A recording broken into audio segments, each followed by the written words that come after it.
Well, hello, Zach. It's nice to have you back on the podcast with us. How have you been? Thanks so much, David. Pleased to join you this morning. I've been quite busy. As you may be aware, Congress is really starting in earnest to gear up for its 2023 action. There's been a couple of months of preparation as the new Congress starts, but I now think we're seeing signs that the Congress is in full swing and looking to really raise the profile of kidney health issues and continue to build support among lawmakers for policies that will help prevent kidney diseases and lead towards kidney health. Well, that's fantastic to hear. I know our listeners, they've seen the high-level drama that is Congress and the White House and the things that are kind of front of mind, like the war in Ukraine and things of that nature. So it would be great if you could help kind of guide us through what the Congress is actually doing right now to kind of get itself started with the process of running the government and how that might impact, health kidney care issues. So why don't you lead off where you want to with what they're doing? And I know you've got some activities planned for members of ASN to come and join you on Capitol Hill. Yes. Well, maybe we can start with some specific activities that we can transition into some of the broader forces in Congress that are going to shape all policy, including kidney health policy. Kidney Health Advocacy Day is taking place this month. Kidney Health Advocacy Day, or as we sometimes call it, KHAD, is an opportunity for ASN leaders of our policy operations, so the Policy and Advocacy Committee and the Quality Committee at ASN, to meet with their members of Congress, build relationships, and also raise some issues of importance to people living with kidney diseases and the health professionals who treat them. So you traditionally have partnered with an organization. Are you continuing to do so this year? Yes, absolutely. We are pleased to, again, be partnering with the American Association of Kidney Patients on this Hill Day. This will be our 11th year holding this event and partnering with the American Association of Kidney Patients. So really pleased to have their partnership. And I know our leaders always think these Hill Days are much more successful, and any congressional engagement is much more successful when we can do it in partnership with community and specifically with the patients in our community. That sounds great. Tell us more. What do you hope to accomplish this year? So this year, there's really two key asks that we're bringing forward to Congress. First of all, and this is more on the background and not the asks, we do want to continue to raise awareness around what kidney diseases are, how they impact all Americans, and what are the therapies and methods for helping to treat and manage kidney diseases that our leaders can bring to the table. One big thing we want to keep pointing out is the impact of COVID-19 on people with kidney diseases. I think especially with the public health emergency winding down, this is a key area on everyone's mind around Washington, D.C., making sure that we have policy in place that will continue to protect vulnerable populations. And as we know, people with kidney diseases are very high on that list. People with kidney diseases are more likely to experience severe outcomes from COVID-19. And there's also some indication that COVID-19 may even cause some forms of kidney injury, which may cause lifelong implications. So as a public health emergency wraps down, we want to make sure that people living with kidney diseases are not going to be stuck on a river without a paddle, so to speak, as we transition to a new form of supporting COVID-19 access to therapies and tests and all of that important stuff. I know we are expressing our concerns on this issue, particularly with the White House and on Capitol Hill. And you're right, that is an extremely important issue, particularly with all the immunocompromised individuals that our members care for. But what are some of the very specific things that you might be asking for also? Well, I think it's really important that Congress has the context about people living with kidney diseases and the options available or the options out there that are available right now to help manage these diseases. ASN is a strong believer in continuing to promote patient choice and accelerate innovation across kidney diseases. I think we all understand that the options that are currently available for people living with kidney diseases and specifically kidney failure are fairly limited. And we think it's going to be really important to help continue to foster the development of new therapies and other tools. The primary way that ASN is achieving this right now is through KidneyX, which is our public-private partnership with the Department of Health and Human Services. KidneyX is now in its fifth year of operation and has seen some great successes, including awarding prizes to more than 67 innovators in almost 50 states. So a really wide range of engagement on that program. Zach, those numbers of the number of awardees are really, really kind of significant. That's really been really significant growth in 5 years, hasn't it been? Yeah, it's incredible growth. And I think the other really encouraging thing that we're seeing is that this growth and these innovators are actually starting to catalyze private markets to invest more heavily in kidney health. So as an example, the first prize competition that KidneyX ran, redesigned dialysis, phase 1 and phase 2. I believe the total prize award for that, the total prize purse for that award was $4 million.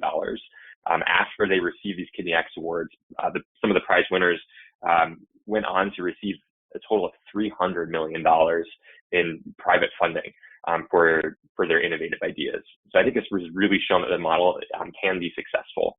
But there's a big challenge. Currently, Congress has provided $20 million for KidneyX since the start of the program, and ASN has committed $25 million for KidneyX. If we can increase the amount of funding that is provided to KidneyX, both from private sectors and from the public sector, KidneyX will be able to support more innovators and ultimately develop more innovative therapies and develop them a little bit faster. So we're really hoping Congress will support this and increase its investment in KidneyX. Is there another ask, Zach? Yes, we do have another ask to support American service members living with kidney diseases. And this one, I definitely need to give a shout out to AAKP for it's an issue they're particularly passionate about, and I believe some of their leadership are veterans who have kidney diseases. There's kind of two parts to this that are a little bit related, but we want to ensure that the Veterans Health Administration kidney health program, that has an increase in funding to support current veterans living with kidney diseases. The VHA kidney health program is sort of analogous to the care you might find through Medicare as a person living with kidney failure. So we want to make sure this special sector of people with kidney failure and kidney diseases are cared for in the best way possible. The second bit of this ask is to increase funding for the Department of Defense's congressionally directed medical research program, or the CDMRP. This is another less known area of kidney disease research funding in the federal government. I know they're really focused on polycystic kidney disease research and other rare diseases. But we're really hoping an increase in funding for that program will be felt by all Americans and especially service members. Well, Zach, let's take a moment now. This sounds fantastic. Let's take a moment now and give us just a snapshot of where we are in the process of getting ready to run the government in terms of like creating appropriations and the things that really do take a lot of your time and really do determine at the end of the day what our members will have in terms of accesses for for taking care of patients and for research. So what are we looking at this year? Great question, David. And I should highlight that the asks that we're bringing forward for kidney health advocacy, as you noted, are all funding related. And to an extent, we really hope Congress will support these asks in full, but we understand that there are a lot of barriers to getting the full funding amounts that we're requesting this year because of this exact process you're mentioning. So every year, the Congress must decide on amounts of funding called discretionary funding to utilize for the federal government. So there's kind of two big categories of funding. There's the mandatory funding that goes to Social Security and other entitlement programs like that. Congress doesn't typically have a say year to year about how much money is allocated to those. It's sort of automatic. The second piece of this is the discretionary funding.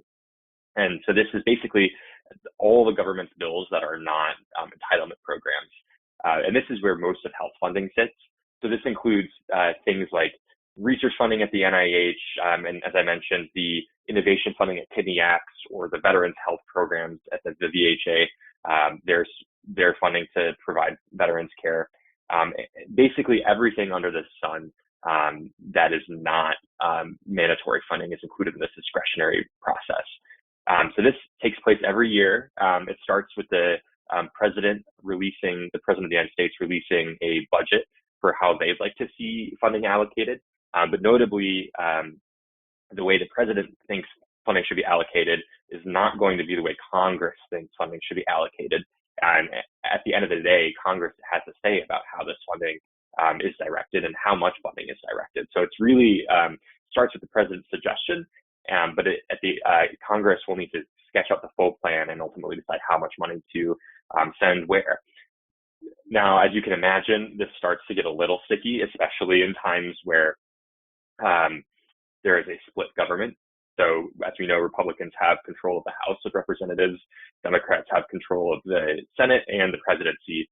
And so there's going to be some friction as we go through this process in terms of what priorities the administration has, what priorities Congress has, and what priorities specifically House Republicans have. And there's going to be some areas of mismatch. I know that our listeners have probably seen a great deal in the news about an upcoming battle between different parties in Congress and the White House over whether the debt ceiling will be raised. How big of a factor, how big of a battle do you think that will be? I'm hesitant to offer any direct answer to this question. There's going to be a lot of wait and see in this process. I will say the stakes are very large. So there's two pieces broadly to the congressional side of allocating funding. So there's the budgeting side and then the actual funding part, which is also termed appropriations. So the budget side, Congress has to decide how much money they want to spend and kind of what priorities they want to spend it on. And that's overseen by the House and Senate budget committees. And then after that process goes through, the funders, the appropriators, have to decide how much money is allocated to each of the boxes the budget committees have laid out. One thing we're dealing with right now, and that's kind of a direct impact of COVID-19, there's been a lot of increased spending to address the public health emergency and surrounding challenges, which has greatly increased the amount of expenditures and the amount of debt the federal government is taking on. So in order for the government to borrow more money, the thing called the debt limit is going to need to be raised. Again, this is only something Congress can do.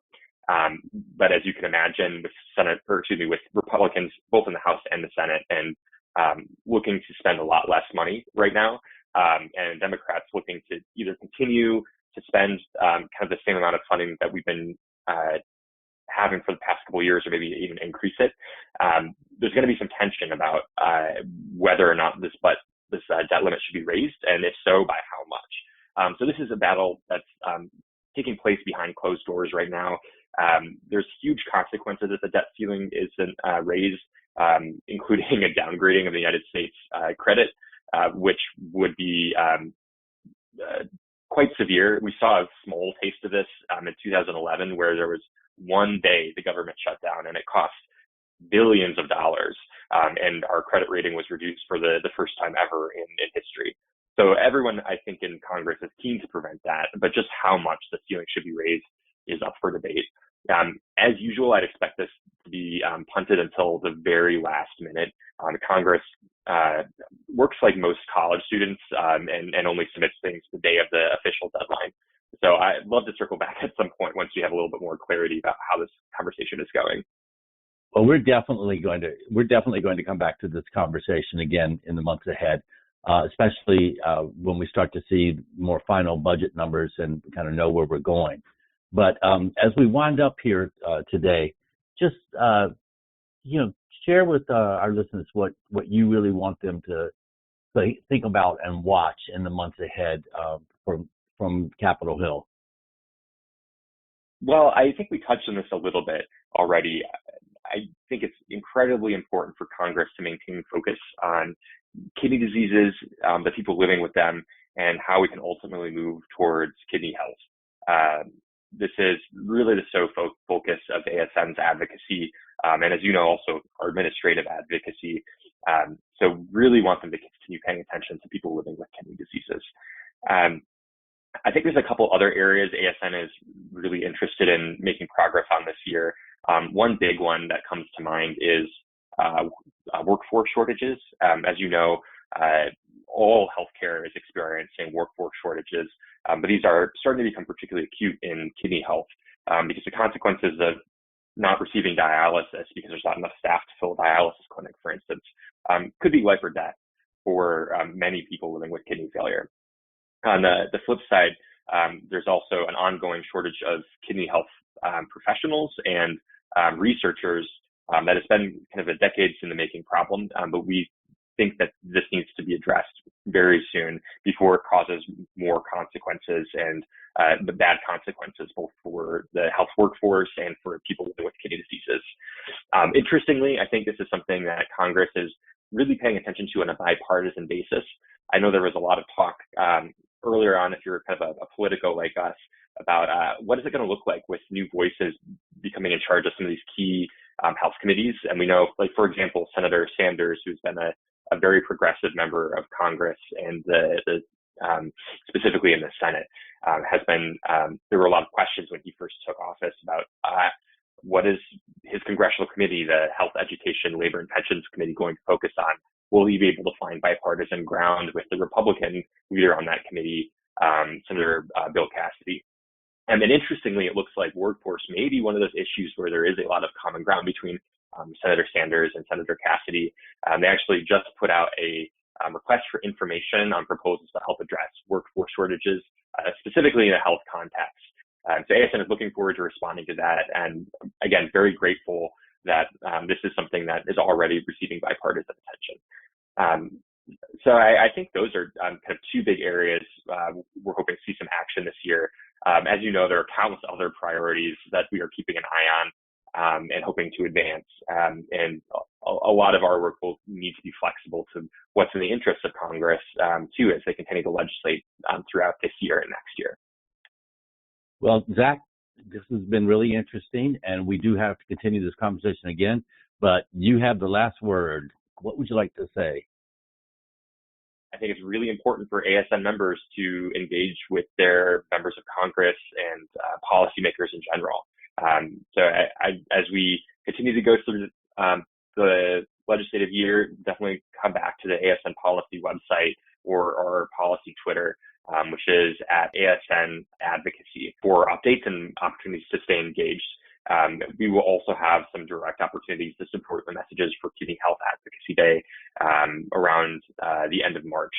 So please be on the lookout for that. And as always, don't hesitate to reach out to the ASN policy team if you have any questions about what's happening in federal policy. Thank you.